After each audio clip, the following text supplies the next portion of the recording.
ठीक है जी, स्टार्ट करते हैं हम लोग। पेल्टन टरबाइन के बारे में पढ़ रहे थे और ध्यान रखना कि मेरी आवाज़ 3 दिन बाद थोड़ी खुली है तो मैं ज़्यादा चिल्ला नहीं पाऊँगा, तो 3 दिन से बिल्कुल आवाज़ ही निकल रही थी मेरी। ठीक है ठीक है, आगे चालू करते हैं। तो हाइड्रोलिक मैकेनिक मशीन से स्टार्ट करा था। हाइड्रोलिक मशीन्स में हमने थोड़ा बहुत हाइड्रो पावर प्लांट के बारे में, थोड़ा बहुत तो नहीं डीपली पढ़ा, हाइड्रो पावर प्लांट क्या होता है। फिर हम टरबाइंस पे गए और उन टरबाइंस पर मैंने जो आपका एक टरबाइन अभी जो हम डिस्कस कर रहे हैं, जो हम लोग पढ़ रहे हैं, उस टरबाइन का नाम क्या है? Pelton turbine. पेल्टन टरबाइन के बारे में मैंने आपको अच्छे से बता दिया क्या होता है पेल्टन टरबाइन, ठीक है। और किस टाइप की टरबाइन को हम लोग पेल्टन टरबाइन बोलेंगे। तो पेल्टन टरबाइन मेरे ख्याल से, जैसे हमने बोला इम्पल्स है ना, इम्पल्स हमने देखा था, टेंजेशनल फ्लो देखा था। तो पेल्टन टरबाइन को आपको मेरे ख्याल से बहुत अच्छे से समझ में आ चुका होगा कि पेल्टन टरबाइन क्या है, क्योंकि मैं ऑलरेडी पढ़ा चुका हूँ, 2-3-4 लेक्चर हो चुके हैं ना ऑलरेडी ठीक है। तो अब अगर मैं आपसे आगे की बात डिस्कस करूँ, भाई पेल्टन टरबाइन तो हमें पता है और पेल्टन टरबाइन मैंने आपको डिस्कस अच्छे से कर दिया, मैं रिविजन नहीं कराऊंगा, ठीक है। तो अगर हम पेल्टन टरबाइन की बात करें तो पेल्टन टरबाइन के डिज़ाइन में अगर हमें पेल्टन टरबाइन डिज़ाइन करनी है, भाई देखो हमने सिविल इंजीनियरिंग में करा क्या है, डिज़ाइन तो करा है। हम तो पिछले जितने भी आपने बीटेक करा है तब भी आपने डिज़ाइन करा है, और बीटेक करने के बाद भी हम लोग डिज़ाइन ही पढ़ रहे हैं। तो एक्चुअली हम एज सच नहीं पढ़ेंगे कि हम बिल्कुल टरबाइन को डिज़ाइन ही करेंगे, पर थोड़े बहुत पैरामीटर्स उसके हम लोग पढ़ेंगे कि पेल्टन टरबाइन का जब डिज़ाइन होता है, जब पेल्टन टरबाइन का डिज़ाइन होता है तो उसमें क्या क्या कंसीडर करा जाता है। क्योंकि यार ये मैकेनिकल का टॉपिक है, ये हमारा टॉपिक नहीं है। मैंने तो आपको बता दिया कि सिविल इंजीनियरिंग में कौन कौन सी मशीन्स यूज़ होती है और वो आपके सिलेबस में है नहीं। तो हम जो हाइड्रोलिक मशीन्स पढ़ रहे हैं वो for only hydro power plant के लिए पढ़ रहे हैं, और हाइड्रो पावर प्लांट में टरबाइंस होती हैं, तो ज़्यादा यूज़ का है नहीं, और फिर भी सिलेबस में क्वेश्चन आता है, इसलिए मैं आपको पढ़ा रहा हूँ, ठीक है। और मैंने आपको वैसे ही बता चुका हूँ किन किन स्टेट्स वालों के लिए ये टॉपिक इंपॉर्टेंट है, मैं सब बता चुका हूँ, ठीक है। तो अगर मैं आपसे पूछूँ कि पेल्टन टरबाइन की डिज़ाइन में हम लोग डिज़ाइन नहीं करेंगे, हम लोग पढ़ेंगे कि डिज़ाइन में कौन से पैरामीटर्स हैं। तो सबसे पहला जो होता है, हमने देखा था कि एक डैम होता है, डैम में एक पाइप कनेक्टेड होता है जिसको हम क्या बोलते हैं? Penstock. उस पेन स्टॉक के आगे आपका नोजल कनेक्ट होता है, और उस नोजल में से पानी की बौछार निकलती है जिसको हम बोलते हैं जेट ऑफ वाटर। भाई डैम है, डैम में से पानी पेन स्टॉक में आया, पेन स्टॉक के बाद आपका पानी नोजल में आया, और नोजल से जो पानी की बौछार निकल रही है जिसको हम क्या बोलते हैं? Jet of water. तो जब हम डिजाइन ऑफ टरबाइन पढ़ेंगे तो सबसे पहला पैरामीटर क्या पढ़ेंगे हम लोग? Velocity of jet. उसके बाद क्या होता है? वेलोसिटी ऑफ जेट टरबाइन के बकेट्स पर स्ट्राइक करती है, टरबाइन के बकेट से टकराती है, और उसके बाद आपका व्हील क्या होता है? रोटेट करने लग जाता है। व्हील क्या होता है आपका? रोटेट करने लग जाता है। तो व्हील की भी कुछ रोटेशनल वेलोसिटी होगी, जब कोई भी चीज़ रोटेट करती है तो उसकी कौन सी वेलोसिटी होती है? Rotational velocity. तो जब व्हील घूमेगा तो सेकंड पैरामीटर जो हमें डिजाइन में चाहिए होगा वो क्या चाहिए होगा? Velocity of wheel. Velocity of jet अलग है, वेलोसिटी ऑफ व्हील अलग है, ठीक है। उसके बाद हमने देखा था कि जब पानी ब्लेड्स पर जाता है तो, या बकेट्स पर जाता है, जब पानी टरबाइंस की बकेट्स पर जाता है, नहीं तबीयत खराब है यार, फीवर भी हो रहा है, जब पानी टरबाइन की बकेट्स पर जाता है, मौसम चेंज हो रहा है ना यार, मौसम चेंज में तो मैं हो ही लगा हूँ, ठीक है। जब पानी आपकी ब्लेड्स पर जा रहा है, एक सेकंड में आपको मोबाइल चार्ज कर देगा क्योंकि फिर निकलना पड़ता है, एक सेकंड। मोबाइल आपका, सॉरी दिमाग में मोबाइल उसका, टरबाइन की जो बकेट्स होती हैं उस पर सबसे पहले जेट ऑफ वाटर, उसके स्पिटर हमने देखा था ना, जो 2 पार्ट्स में डिवाइड कर रहा है। उसके बाद पानी बकेट में कुछ इस तरह टकराता है और वापस से लौटता है, वापस से क्या करता है? टकरा कर दूसरी डायरेक्शन में चल जाता है। वैसे हम क्या बोलते हैं? Angle of deflection. अगर चित्र देखो, ये हॉरिजॉन्टल इस तरीके से पानी आता, टकरा के निकल गया, तो अगर मैं साइन को एक्सटेंड कर दूं तो ये जो थीटा आ रहा है इसको हम बोलते हैं एंगल ऑफ डिफ्लेक्शन। तो हम डिजाइन में एंगल ऑफ डिफ्लेक्शन ही पढ़ेंगे। उसके बाद मीन डायमीटर ऑफ व्हील, जो डायमीटर कितनी है व्हील की, जिस पर बकेट लाइक ये आपका बकेट है, सॉरी ये आपका रनर है, तो इसकी डायमीटर कितनी है? हम बोलेंगे मीन डायमीटर ऑफ व्हील। उसके बाद हम पढ़ेंगे जेट रेशियो, ये आगे बताऊंगा। बकेट डायमेंशन, बकेट कितना होना चाहिए, नंबर ऑफ जेट्स, कितने जेट होने चाहिए, लाइक ये एक जेट है, कितने जेट होने चाहिए, 2 जेट होने चाहिए या 3 जेट होने चाहिए, नंबर ऑफ जेट्स कितने होने चाहिए उसको बोलते हैं नंबर ऑफ जेट, और कितनी बकेट्स होनी चाहिए उसको बोलेंगे नंबर ऑफ बकेट। तो हम लोग अगर ये डिस्कस करें in the designing of Pelton turbine, क्या क्या पैरामीटर्स हमें कंसिडर करने हैं, velocity of jet, velocity of wheel, angle of deflection, mean diameter और आगे। अब मैं एक एक टॉपिक आपके सामने लेकर आता हूँ, ध्यान से देखना भाई। सबसे पहले क्या हुआ था, डैम से पानी निकला था, सबसे पहले डैम से पानी निकला था और उसके बाद नोजल के थ्रू होते हुए वो जेट में कन्वर्ट हुआ। वो किस में कन्वर्ट हुआ, जेट में। पानी की बौछार, जेट क्या होगा, पतला सा ना, इस तरीके से जेट में कन्वर्ट हुआ है ना। तबीयत बहुत खराब है यार, ठीक है। तो जब ये जेट में से, ये जो आपका नोजल है, इस नोजल में से जो पानी आपका निकल रहा है, ये तो जिस वेलोसिटी से ये जेट जा रहा है उसको हम क्या बोलते हैं, वेलोसिटी ऑफ जेट। ठीक है, ध्यान से, वेलोसिटी ऑफ जेट। तो अगर आपसे कोई ये पूछे what is the formula of velocity of jet, देखिए जैसे कि मैं आपको बता रहा हूं, अभी आप लोगों को फोकस इस पर करना है ऑब्जेक्टिव एग्जाम पर। तो ऑब्जेक्टिव एग्जाम से हम ध्यान रखेंगे फॉर्मूलाज, ध्यान रखना फॉर्मूला आपको सारे याद रखने पड़ेंगे। तो अगर कोई भी, देखो इसको मेरे को इसका डेरिवेशन नहीं करना है यार, मुझे इसका डेरिवेशन बिल्कुल भी नहीं करना है, क्योंकि डेरिवेशन कोई, मैं आपको अभी इस सब्जेक्ट को मैं सब्जेक्टिव वे में नहीं पढ़ा रहा हूँ, ये ऑब्जेक्टिव में है। फिर भी मैं आपको एक्सप्लेन करता हूँ। देखो सारी बातें छोड़ दो, इस टॉपिक को छोड़ो अभी। अगर मैं आपसे पूछूं वेना कॉन्ट्रैक्टा क्या होता है, आप सारी बातें छोड़ दो अभी भाई। देखो टॉपिक पे बने रहना है। हम लोग क्या कर रहे थे, हम लोग सर वेलोसिटी ऑफ जेट पढ़ रहे थे, आपने वो टॉपिक छुड़वा दिया, क्योंकि वेलोसिटी ऑफ जेट का कॉन्सेप्ट पढ़ने से पहले आपको एक कॉन्सेप्ट और पढ़ना पड़ेगा जिसका नाम है vena contracta and coefficient of velocity. याद करो, जब मैं आपको, देखो आप हाइड्रोलिक मशीन्स पढ़ रहे हो तो ऑब्वियसली मैं आपको फ्लूइड मैकेनिक्स पढ़ा चुका हूँ, क्योंकि ये टॉपिक हमेशा बाद में उठाया जाता है। प्लीज़ ध्यान से देखना। तो अब अगर मैं आपसे डिस्कस करूँ, प्लीज़ ध्यान से देखना, प्लीज़ ध्यान से देखना। तो अब अगर मैं आपसे डिस्कस करूँ, जो आपका वेना कॉन्ट्रैक्टा है वो क्या होता है भाई। मान लो कोई भी टैंक है, इस टैंक में एक होल है और इस होल में से पानी निकल रहा है। तो जब पानी निकलेगा तो कुछ इस तरीके से, देखो पानी की बौछारें में, ये देखो पानी इस तरीके से निकलता है। ये ओपनिंग है, इस ओपनिंग को क्या बोला जाता है, ओरिफिस। इस ओपनिंग को क्या बोला जाता है, ओरिफिस। थोड़ा सा रिवाइज कराऊंगा तभी समझ में आएगा, क्योंकि फ्लूइड मैकेनिक्स पढ़े हुए हमें बरसों हो चुके हैं। फ्लूइड मैकेनिक्स मैंने आपको बहुत पहले पढ़ाई थी।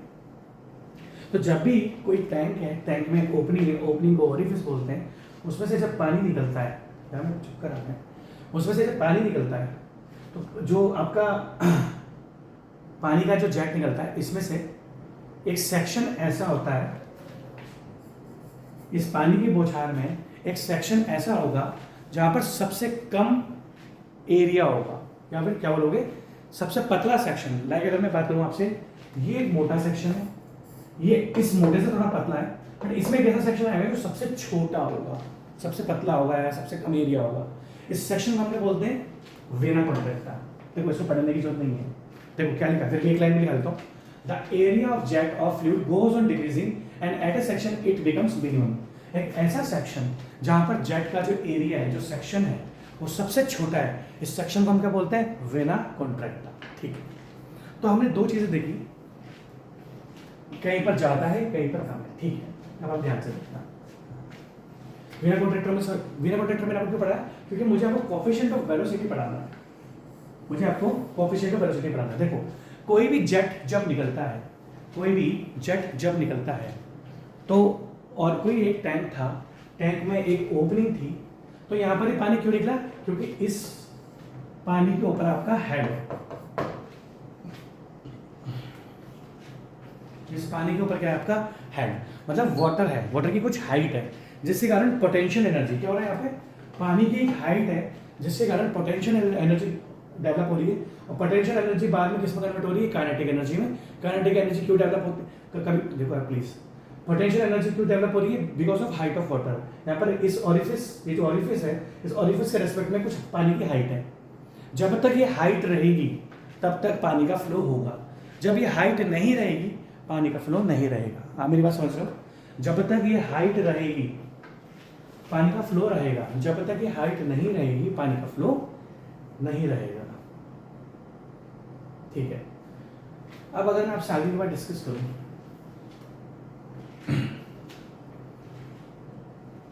हो क्या रहा है इसमें, पोटेंशियल एनर्जी काइनेटिक एनर्जी में कन्वर्ट हो रही है।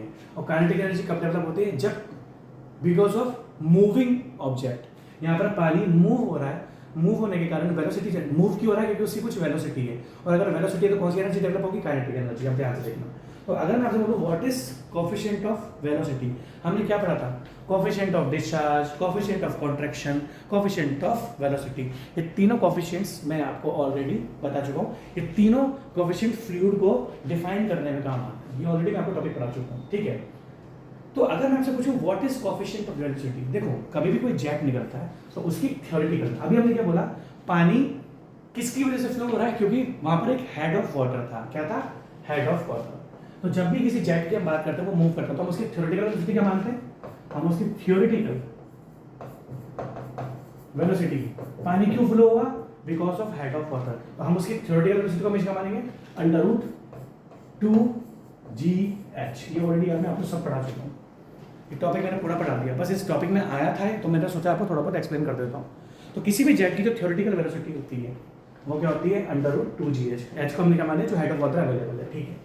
अब हम कोफिशिएंट ऑफ वेलोसिटी की बात करें, अब ध्यान से देखना भैया, सिंपल सा कॉन्सेप्ट है, जहां पर एरिया ज़्यादा होगा, अगर आप फ्लूइड की बात करें, आपको कॉन्टिन्यूटी इक्वेशन पता होगी, अगर मैं आपसे कॉन्टिन्यूटी इक्वेशन की बात करूं तो कॉन्टिन्यूटी इक्वेशन में क्या था, जहां पर फ्लूइड का एरिया ज़्यादा होगा उसकी वेलोसिटी कम होगी, उसकी वेलोसिटी कम होगी, और जहां पर फ्लूइड का एरिया कम होगा, सुनो, जहां पर एरिया ज़्यादा होगा वेलोसिटी कम होगी, जहां पर एरिया कम होगा वहां पर वेलोसिटी ज़्यादा होगी। तो अगर हमने देखा था अभी हमने वेना कॉन्ट्रैक्टर देखा, तो वेना कॉन्ट्रैक्टर में क्या था, वेना कॉन्ट्रैक्टर एक ऐसा सेक्शन है जहां पर एरिया सबसे मिनिमम होता है। तो अगर हम actual velocity of jet eight vena contractor, actual velocity of jet eight vena contractor की बात करें, अगर मैं आपसे actual velocity of jet eight vena contractor की बात करूं तो वो ज़्यादा होगी इन कंपेरिजन, समझ रहे हो मेरी बात, आप प्लीज़ इस चीज़ को ध्यान से देखना, और डिवाइडेड बाय थ्योरेटिकल वेलोसिटी जो कि क्या होती है अंडर रूट ऑफ 2gh। तो अगर हम actual velocity of jet eight vena contractor को थ्योरेटिकल वेलोसिटी जो कि अंडर रूट ऑफ 2gh होती है डिवाइड करेंगे तो हमें कोफिशिएंट मिलता है जिसको हम क्या बोलते हैं, कोफिशिएंट ऑफ वेलोसिटी। अब आप ध्यान से देखना, तो हमने चीज़ नोटिस करी, हम किस टॉपिक पे थे, हम वेलोसिटी ऑफ जेट पे थे। अभी हमने एक टॉपिक पढ़ा कि अगर आपको कोफिशिएंट ऑफ वेलोसिटी चाहिए तो क्या होती है वो आपका actual velocity of jet eight vena contractor divided by theoretical velocity of jet, ठीक, बस ये रहा। अब अगर मैं देखो ध्यान से देखना, एक्चुअल, ध्यान से देखना, वेलोसिटी ऑफ जेट, इसको हमने क्या मान लिया v1 divided by theoretical velocity. Theoretical velocity कितनी होती है, under root of 2gh, under root of 2gh। तो भैया हमें तो एक्चुअल वेलोसिटी ऑफ जेट चाहिए, ये जो वेलोसिटी ऑफ जेट है जो हम टरबाइन से लेते हैं ये हमेशा कौन सी होती है, एक्चुअल।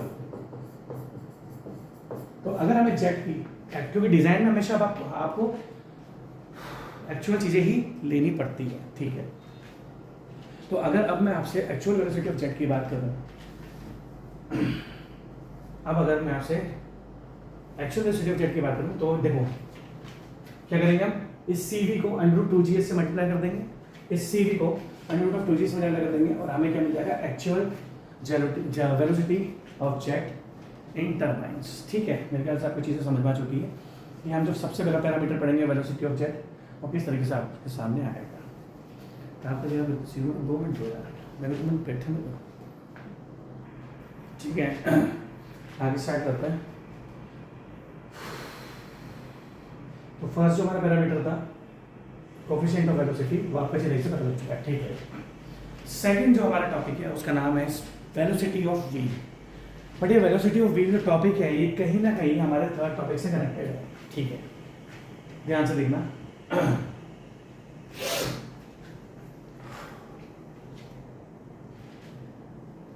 डिजाइन में आपने 2 वेलोसिटी पढ़ी, एक थी क्या थी, वेलोसिटी ऑफ जेट जो हम ऑलरेडी कंसीडर कर चुके हैं, और सेकंड है वेलोसिटी ऑफ व्हील जो कि पढ़ा नहीं है, बट सेकंड टॉपिक को समझाने के लिए मैंने आपके सामने थर्ड टॉपिक लेकर रखा हूँ, ठीक है।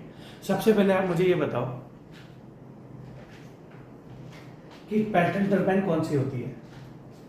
सर इम्पल्स टरबाइन है, उसके बाद सर उसके अंदर टेंजेंशियल फ्लो है, उसके बाद सर उसका हेड बहुत ज़्यादा होता है। देखो 4 पैरामीटर से डिवाइड करा था, क्या था पैटर्न टरबाइन। सर सबसे पहले इम्पल्स टरबाइन, इम्पल्स और मैंने रिएक्शन आपको इम्पल्स टरबाइन मैंने आपको बता रखा क्या होता है। उसके बाद आपका क्या था सर, सेकंड हमारा वो टेंजेंशियल फ्लो टरबाइन है। टेंजेंट और सर्कमफरेंशियल मूवमेंट मैंने आपको बता दिया था कि टेंजेंशियल फ्लो क्या होता है और आपका सर्कमफरेंशियल फ्लो क्या होता है, ठीक है। उसके बाद थर्ड हमने उसका हेड देखा, सर पैटर्न टरबाइन का हेड बहुत ज़्यादा होता है। और लास्ट में हमने देखा सर उसकी स्पेसिफिक स्पीड जो कि कम होती है। तो सेकंड टॉपिक पर आ जाओ, टेंजेंशियल फ्लो। जेट जब पानी पर जाता है, जब बकेट्स पर जाता है, जेट जब बकेट्स पर जाता है तो उसके अंदर क्या होता है, टेंजेंशियल फ्लो। क्या होता है आपका, टेंजेंशियल फ्लो। बस मेरा फोर्थ टॉपिक है आपका स्पीड रेशियो। देखो ध्यान से देखना, स्पीड रेशियो पढ़ना आपके लिए बहुत इंपॉर्टेंट है। स्पीड रेशियो क्या होता है, जो टेंजेंशियल वेलोसिटी है व्हील की, किसके कारण, जेट के कारण। जो टेंजेंशियल वेलोसिटी है व्हील की, ध्यान से देखना प्लीज, जो टेंजेंशियल वेलोसिटी है किसकी, व्हील की टेंजेंशियल वेलोसिटी और जो जेट की थ्योरेटिकल है, अगर उन दोनों को हम डिवाइड करें, मतलब tangential velocity of wheel divided by theoretical velocity of jet is equals to speed ratio. जब टेंजेंशियल, ये क्वेश्चन सारे आ सकते हैं, what is the speed ratio of turbine. तो जो टेंजेंशियल वेलोसिटी है व्हील की, उसको अगर हम इससे डिवाइड करेंगे, किससे, जेट की थ्योरेटिकल वेलोसिटी से, तो हमें जो पैरामीटर मिलता है उसका नाम क्या है, स्पीड रेशियो। और जो टेंजेंशियल वेलोसिटी होती है वो व्हील की, वो क्या होती है, pi D N by 60। What is pi, 3.14। What is the diameter of wheel, what is N, speed in rotation per minute. भाई जो सर्कुलर चीज होती है उसकी हमेशा स्पीड किसमें आती है, आरपीएम में, रोटेशन पर मिनट। प्लीज ध्यान से देखना, टॉपिक थोड़ा ठीक है, अच्छा है।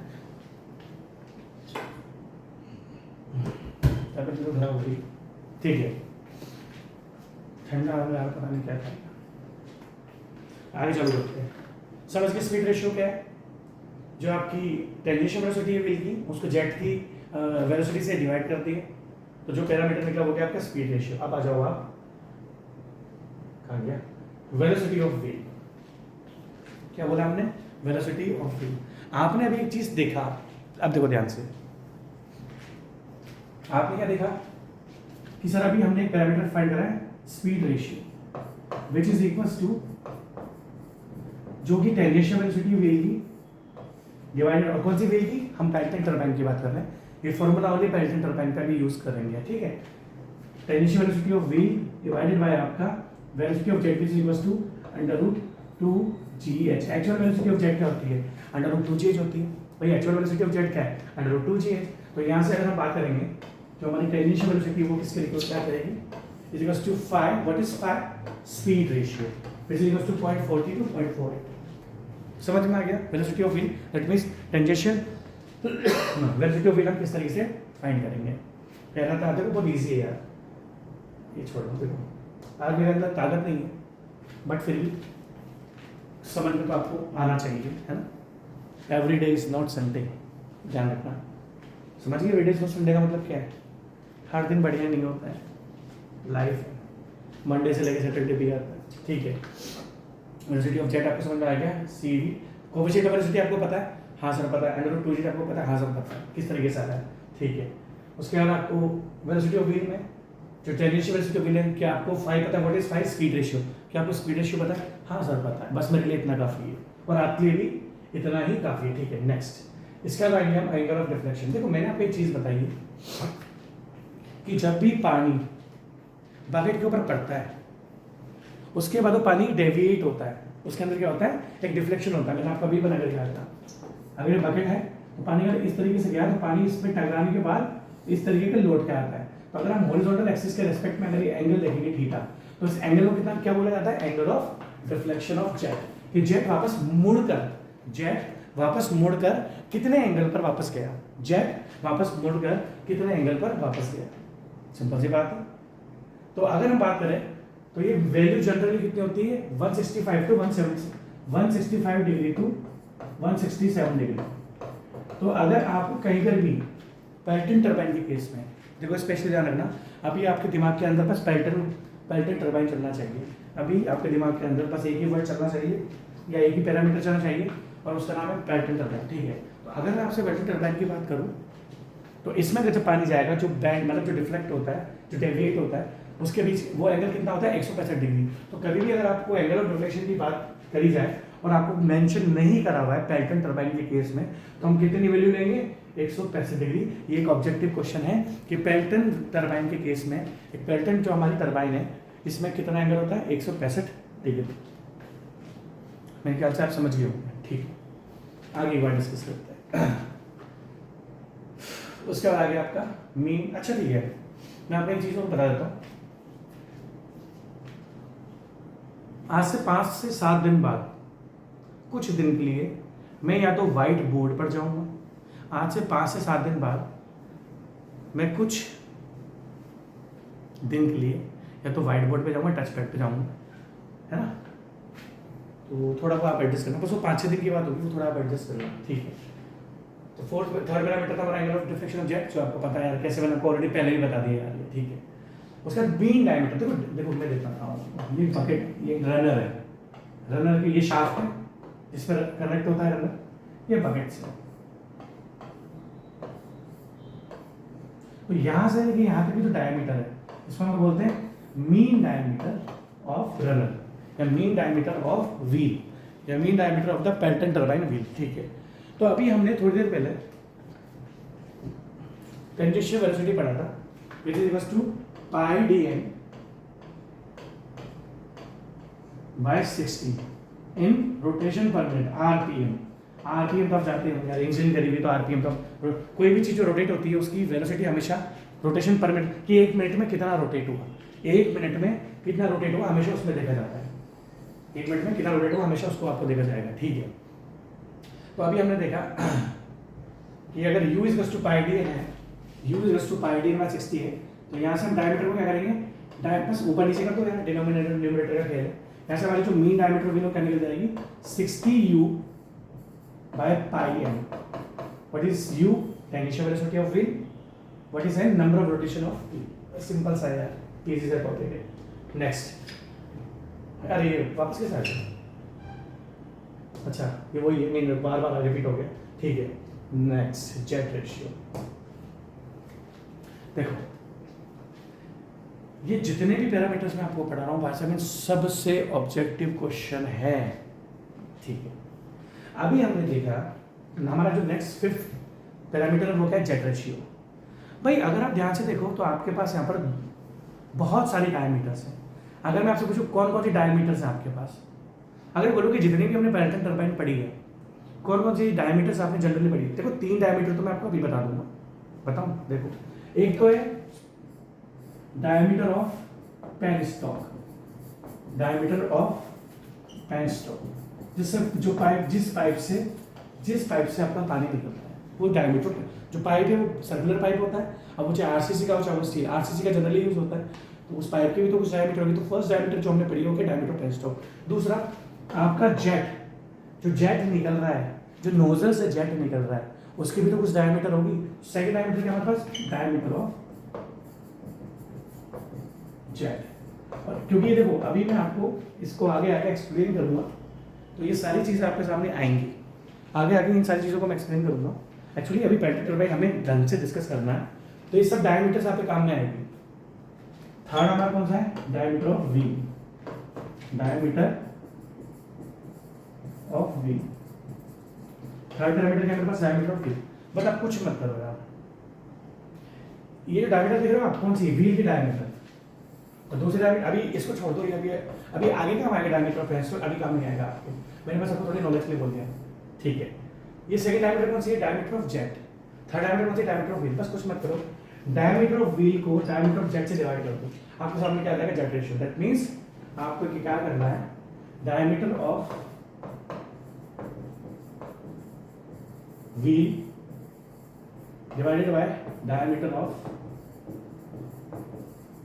जेट। जो पैरामीटर बनता है उसको क्या बोलते हैं, जेट रेशियो। देखो it is divided as the ratio of the diameter of the turbine, मतलब डायमीटर ऑफ पेल्टन टरबाइन मतलब diameter of wheel to the diameter of jet. It is denoted by M. ध्यान रखना denote किससे होता है, small M से, क्योंकि ये स्मॉल एम आपको आगे जाके मिलेगा, स्मॉल एम आपको आगे जाके मिलेगा, ठीक है।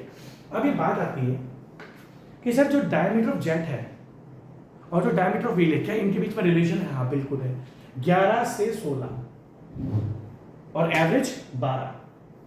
समझे क्या है इसका मतलब? नहीं समझे, मैं बताता हूँ। जो डायमीटर ऑफ जेट होना चाहिए वो व्हील के रिस्पेक्ट में 12 गुना होना चाहिए। लाइक मैं आपको एग्जांपल देता हूँ। जो हमारा अगर कोई जेट, जैसे मान लो हमारा ये आपका पेल्टन टरबाइन है, इसका डाया हम लोग लेते हैं 200 mm ले लेते हैं, 200 mm, 200 mm। तो अब जो आप इसके अंदर जेट यूज करोगे तो वो मिनिमम कितना, मैं आपको बता देता हूँ, कैलकुलेटर ऑन कर लेता हूँ मैं।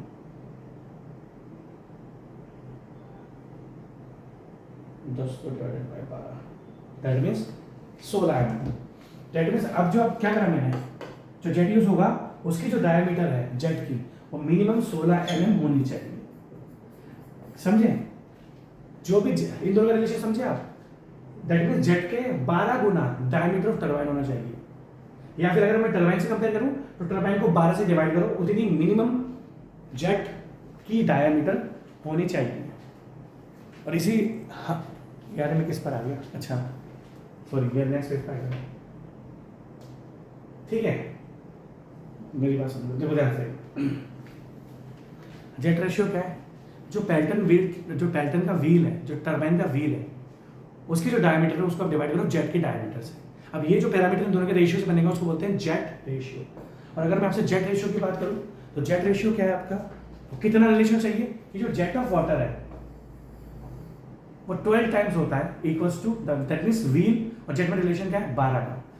जब जेट को 12 टाइम्स करोगे तब जाके व्हील की डायमीटर आपको मिलेगी, या व्हील का जो डायमीटर उसको 12 से डिवाइड करोगे तो आपको जेट की डायमीटर मिलेगी। और इनके रेशियो क्या बोला है? Jet ratio. सारे ऑब्जेक्टिव क्वेश्चन आते हैं, ध्यान रखना। Next, bucket dimension. इस तरीके से बकेट होती है। देखो ये रहा बकेट आपके सामने, ये रहा स्पीकर। जब ये आप देखो एक पार्ट, ये एक सिंगल बकेट है, ये 2 बकेट में समझना।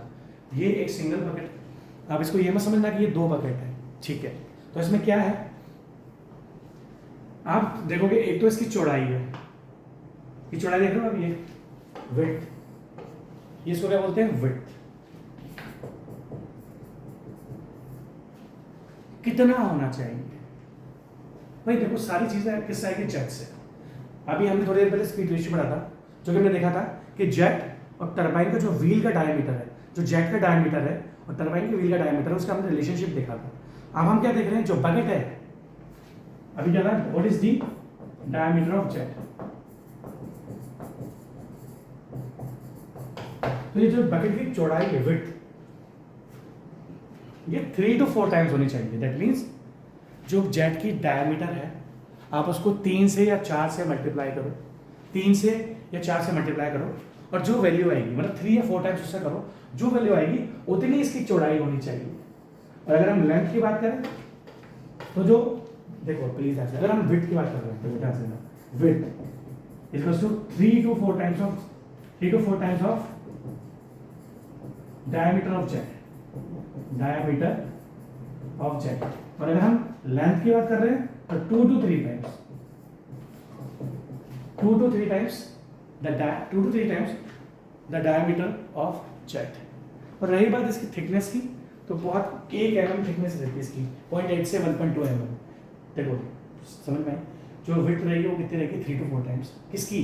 जेट की डायमीटर का 3 to 4 टाइम्स करो, जो वैल्यू आएगी उतनी इसकी चौड़ाई हो। दूसरा, इसकी जो आपकी लेंथ है, लेंथ 2 to 3 टाइम्स, ठीक है? तो ये पैरामीटर्स भी आपके ऑब्जेक्टिव क्वेश्चन में आ सकते हैं। उसके बाद नंबर्स ऑफ जेट। अभी मैंने आपसे एक बात बताई थी, देखो कितने नंबर ऑफ जेट यूज करोगे, मतलब कितने नोजल आपको यूज करने पड़ेंगे, कितने नोजल आपको यूज करने पड़ेंगे। ध्यान से देखिए, ये टरबाइन था, हमने देखा था, तो ध्यान से देखना,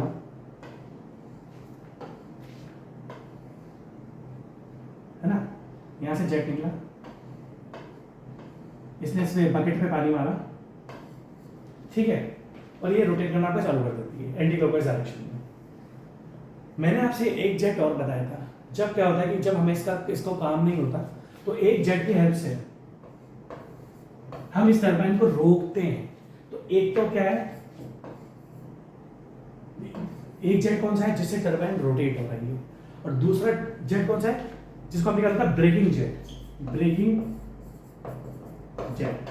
तो अगर मैं आपसे पूछूं कितने नंबर्स ऑफ जेट है यहाँ पे, बताओ भाई, बताओ कितने नंबर ऑफ जेट है।